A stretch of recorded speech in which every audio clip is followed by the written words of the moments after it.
Саламатсыңарбы балдар? 8 класстын кыргыз тили сабагын баштайбыз. Сабакка даярсыңарбы? Сабактын темасы мүнөздөмө. Сабактагы грамматикалык материал сүйлөмдүн аныктоочу.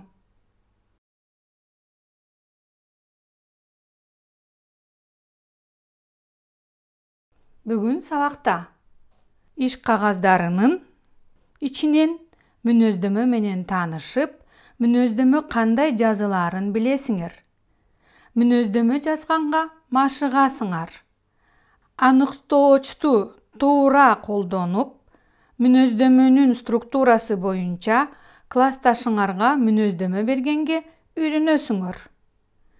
Жакшы мүнөздөмөгө татыктуу болуу үчүн кандай окуу керектиги жөнүндө өз алдыңарча жыйынтык чыгарасыңар. Балдар, сабактын активдүү сөздөрү менен таанышкыла. Менин артымдан кайталагыла.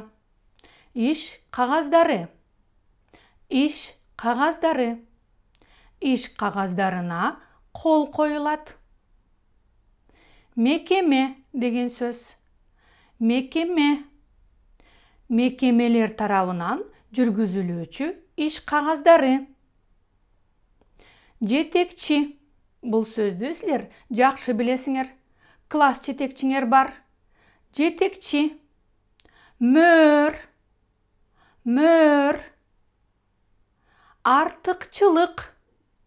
Артыкчылыктары. Сыйлык.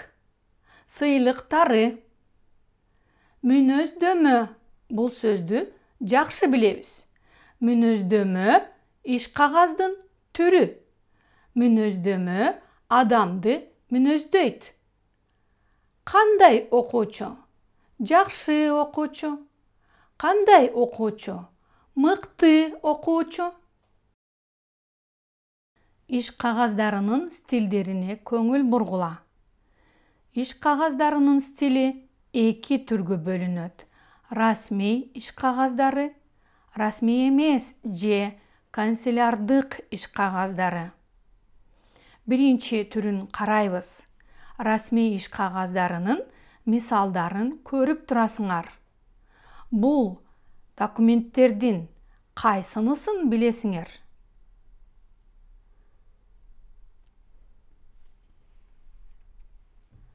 Расмий эмес же канцелярдык иш кагаздарын карагыла. Бул иш кагаздар өз ара 2-ге бөлүнөт. Биринчи түрүн карайбыз. Мекемелер тарабынан жүргүзүлүүчү иш кагаздары. Алардын ичинен биз бүгүн мүнөздөмө менен иштейбиз. Мүнөздөмө жазганды үйрөнөбүз. Мекемелер тарабынан жүргүзүлүүчү иш кагаздардан башка, жеке адамдар тарабынан жүргүзүлүүчү иш кагаздары бар. Биз караган иш кагаз мүнөздөмө. Мүнөздөмөнүн мазмунуна көңүл бургула. Мүнөздөмөнүн мазмуну 3 бөлүктөн турат. Биринчи бөлүгү окуусунун башталышы жөнүндө, окуудагы өзгөрүүлөр жөнүндө баяндалат.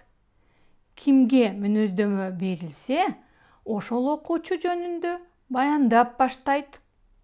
Экинчи бөлүктө окуучунун окууга болгон мамилеси баяндалат. Окуучу кандай окуучу экендиги түшүндүрүлөт. Үчүнчү бөлүктө мүнөздөмө кандай максат менен кимге же кайсы уюмга берилгени көрсөтүлөт. Биз эми мүнөздөмө жазууну үйрөнөлү. Мүнөздөмө мектепте класс жетекчи тарабынан берилет. Класс жетекчи окуучунун билимин, жөндөмүн, тартибин, жүрүм-турумун, ишке жана окууга болгон мамилесин мүнөздөйт. Мүнөздөмө мүнөздөйт. Кандай экендигин мүнөздөп берет.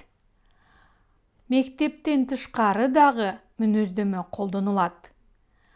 Башка мекемелерде мекеме жетекчисинин атынан кызматкерге мүнөздөмө берилет.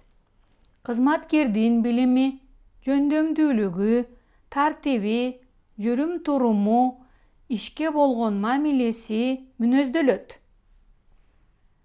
Биз окуучунун мүнөздөмөсүн жазганды үйрөнгөн жатабыз. Анда эмесе мүнөздөмөнүн маалым даректерине көңүл буралы. Кайсы маалыматтар сөзсүз түрдө болуш керек?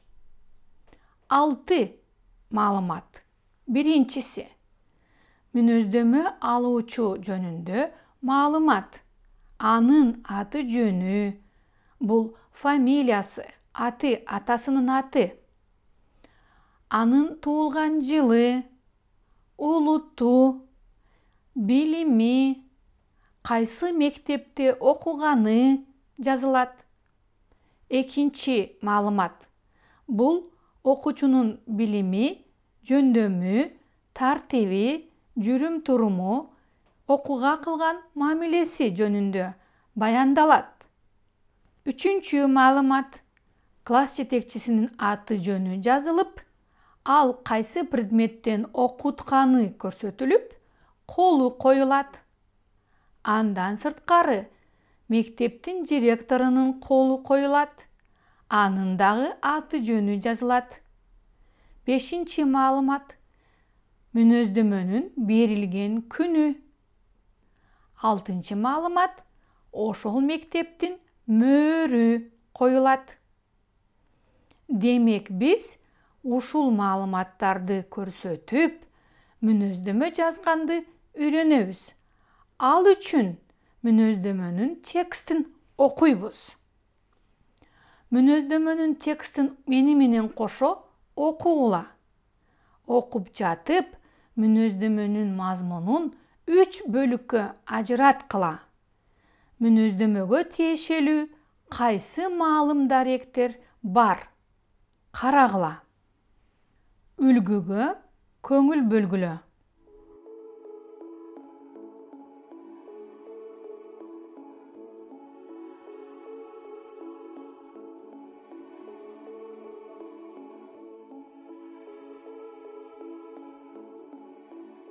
Балдар, текстти окудуңарбы? Анда кандай түшүнгөнүңөрдү текшерели. Суроолорго жооп бергиле. Мүнөздөмө кимге жазылган? Окуучунун аты жөнүн эстеп калдыңарбы? Ал канчанчы жылы туулган? Кайсы мектепте окуйт? Улууларга кандай мамиле кылат? Жүрүм-туруму, ишке жана окууга мамилеси кандай?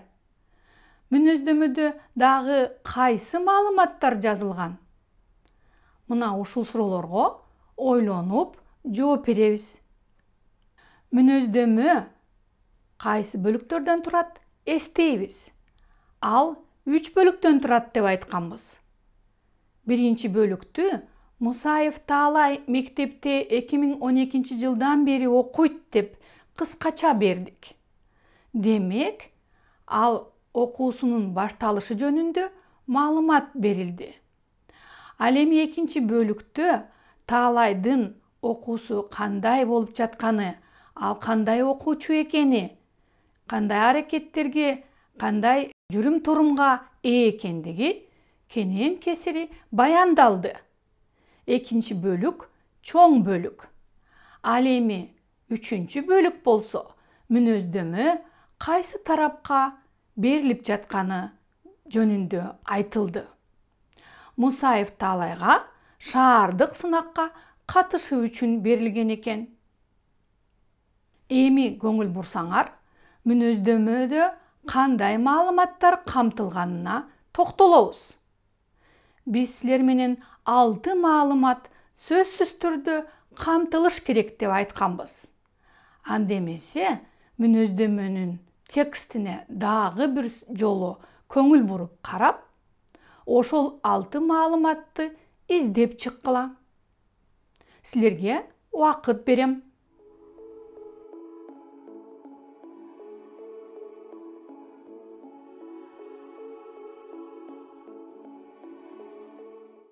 Балдар, ойлондуңарбы?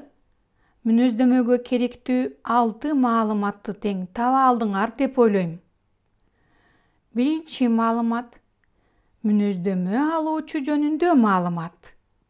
Ал кайсы мектеп гимназиянын окуучусу, анын аты жөнү ким? Мусаев Таалай. Ал канчанчы жылы туулган? 2005 жылы туулган. Анын улуту кыргыз.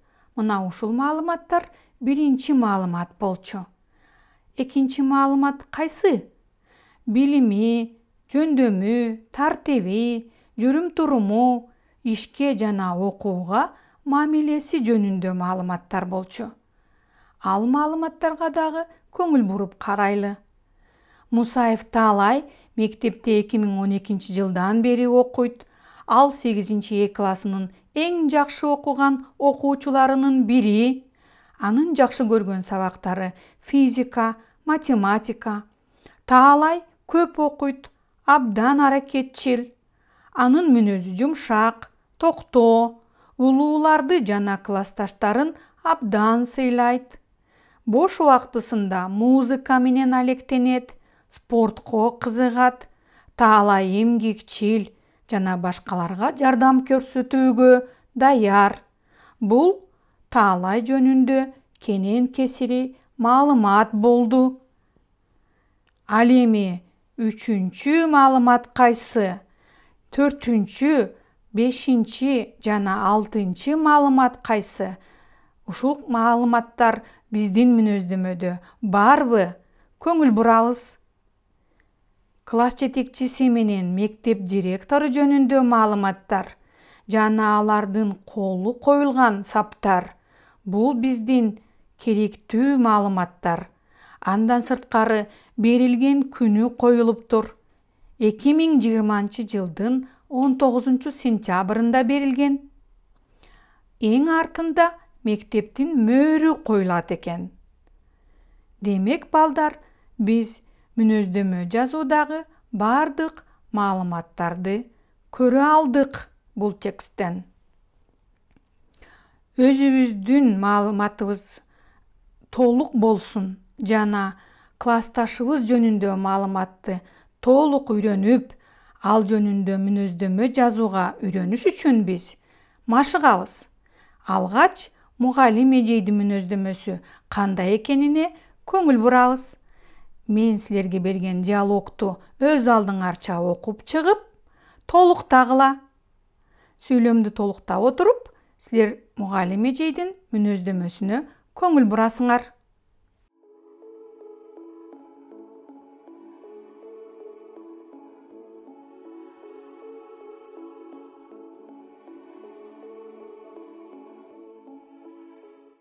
Балдар, диалогтун толуктай турган жерине көңүл бургула. О, эң жакшы, сиз. Ушул жерде мугалимдин мүнөздөмөсү кетет. Сиз жогорку билимдүү, көп тажрыйбалуу, балдар менен иштегенди өздөштүргөн, мыкты адис, турбайсызбы? Мына ушул сыяктуу мүнөздөмөнү өзүңөрдүн мугалимиңерге берсеңер болот. Эми биз Жумабекова Гүлкайыр деген адиске берилген мүнөздөмөнү окуп чыгып, жетишпеген жерине маалымат кошобуз. Толуктоо жүргүзөбүз. Көңүл бургула. Мүнөздөмөнүн негизги мазмуну толуктоого муктаж. Карайбыз негизги мазмунду. Гүлкайыр Жумабекова 2005 жылдан бери Бишкек шаарындагы Кыргыз мамлекеттик юридикалык академиясында методист болуп иштейт. Ал өз ишин так билген, мыкты адис. Кантип улантат элеңер?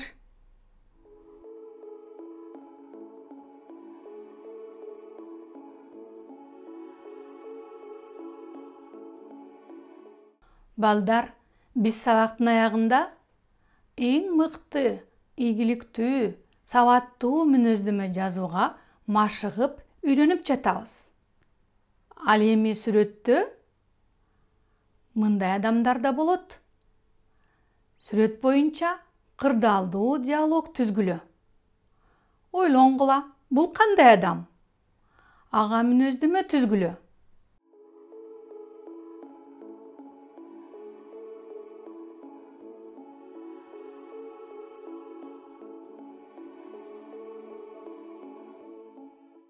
Сүрөттөгү адамдын мүнөздөмөсү ооз-эки түрдө даяр болду деп ойлойм.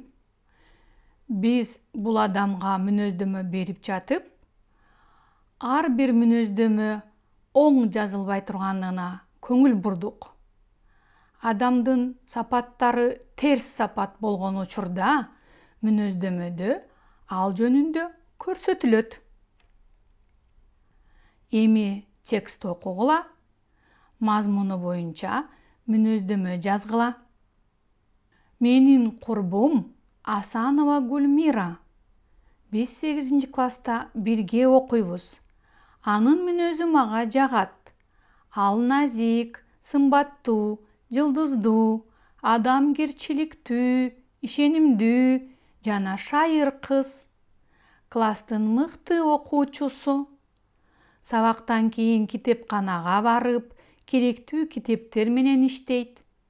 Китепкана Бөкөнбаев Чокморов көчөсүнүн номер 15-үйүнүн 1-кабатында жайгашкан.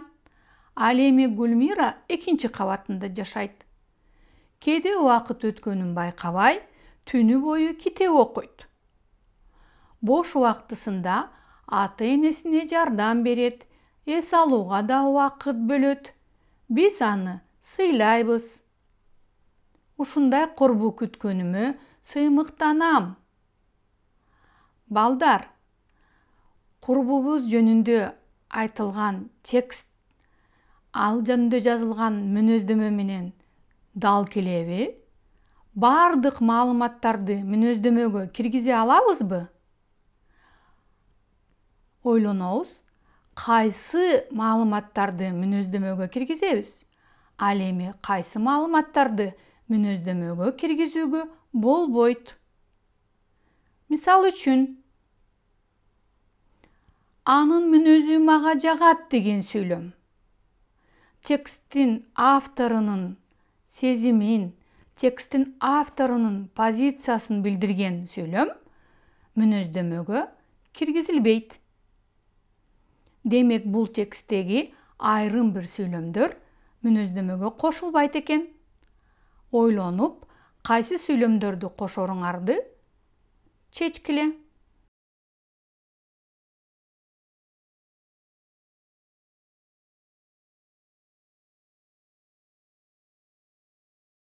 Балдар, биз жанатан бери мүнөздөмө жазууга бир топ машыктык. Эми өзүңөр жөнүндө мүнөздөмө жаза турган болуп, даяр болуп калдыңар. Келгиле, үлгүнү карап, ушул үлгү менен толуктап отуруп, мүнөздөмө жазууга үйрөнөлү. Мектебиңердин номерин жазасыңар, өзүңөрдүн аты жөнүңөрдү, туулган жылыңарды, улутуңарды жазасыңар. Андан ары үлгү боюнча карап, мүнөздөмө жазуу жөнүндө ойлонуп турабыз. Балдар, акыркы тапшырманы өз алдыңарча аткаргыла. Мугалимиңерге жөнөткүлө. Мугалим берген сунуштарды эске алып, кайрадан иштеп чыгып, акыркы вариантын өз портфолиоңарга салып алгыла. Макалды окуйбуз. Адамдын көзгүсү адам. Бул макалдын маанисин чечмелеп, текст кылып жазабыз. Мисалы, анткени өзүңдүн мыкты жана кемчил жактарыңды башка адамдар аркылуу гана көрөсүң, туясың. Ошондуктан адамдын көзгүсү адам деп чечмелесеңер болот. Чечмелөөгө бир топ сүйлөм түзгүлө. Сабагыбызды жыйынтыктайбыз. Бүгүн биз сабакта иш кагаздарынын ичинен мүнөздөмө менен тааныштык. мүнөздөмө жазганга машыктыңар. Аныктоочту туура колдонуп, мүнөздөмөнүн структурасы боюнча классташыңарга, башка адамдарга мүнөздөмө бергенге үйрөндүңөр. Жакшы мүнөздөмөгө татыктуу болуу үчүн кандай окуу керектиги жөнүндө өз алдыңарча жыйынтык чыгардыңар. Сабагыбыз аягына чыкты. Көңүл бурганыңарга чоң рахмат. Кийинки жолу көрүшкөнчө саламатта болгула.